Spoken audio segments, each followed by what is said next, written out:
Studying the theory of what we are doing provides us with a strong musical platform from which we can realise new creative possibilities. I want you to all grow as musicians, and learning a bit of theory, trying to think about what you're doing, why it works, is essential. In order for me to communicate musical ideas clearly to you, we have to have a mode of communication. The languages of musical communication that I use are guitar tab and standard musical notation.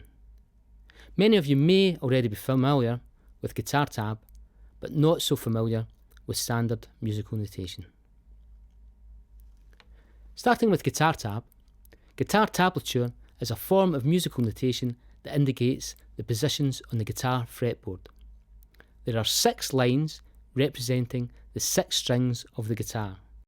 So for instance, the 0 on the 6th line of the tab represents the lowest sounding string on the guitar, the 6th string played open, that is, no fingers held down. The 1 on the 6th line of the tab represents the 6th string held at the 1st fret. The 3 on the 1st line of the tab represents the 1st string held at the 3rd fret. The use of tablature dates back to the 1300s, so it's got some track record. As we've seen from my description, it's a great way to communicate where the fingers should be placed on the fretboard.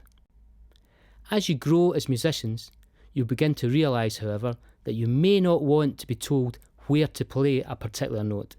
Ideally, you want your own musicality, technique and ears to direct you to the place where you want to play the notes. So tab is a useful tool, but we should not rely too heavily on it. I'd like to talk a bit now about standard musical notation, which is written on 5 lines called the staff. Guitar music is usually written with a treble clef, alternatively known as a G clef. The purpose of the treble clef is to identify the second bottom line on the staff as the G above the middle C on a piano.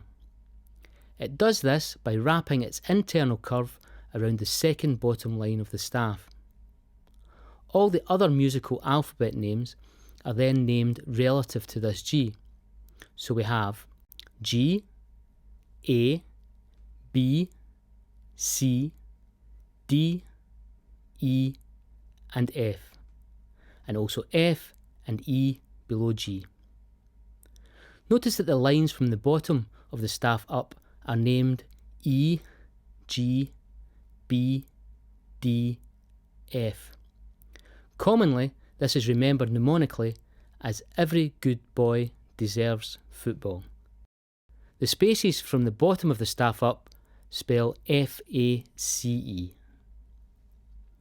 Notes are the symbols that indicate how long a sound should last. They are made up of a head, a stem, and in some instances, a beam. The head of a note is roughly circular in shape. If the note has only a hollow head, then it is known as a whole note and lasts for 4 beats.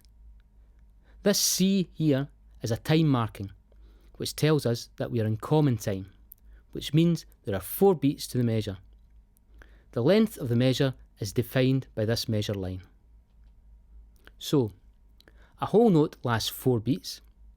If a stem is added, then we get a half note which lasts for 2 beats. If the head is solid, we get a quarter note which lasts for 1 beat. If we add a beam to the quarter notes, we get 8th notes, which each last for half a beat. We can count these as 1 and 2 and 3 and 4 and. Just as sound is important in music, rest is just as important as it helps define the sound. For every length of a note that sounds, there is a corresponding symbol to represent a rest.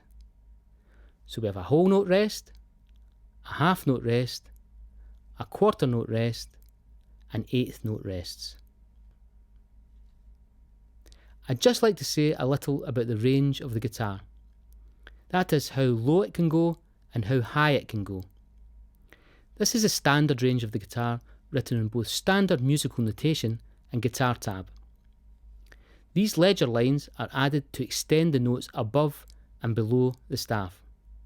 So this E is the lowest sounding string, the 6th string played open, and this high E is on the 1st string, 12th fret.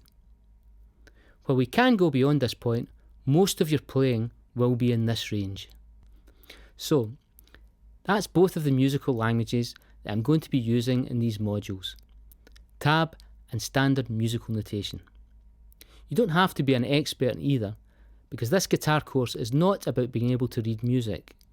What we are about here is growing you as musicians, and to that end, I need to be able to communicate with you on different levels. Tab and standard musical notation are two mechanisms that I can use to help us reach our goal.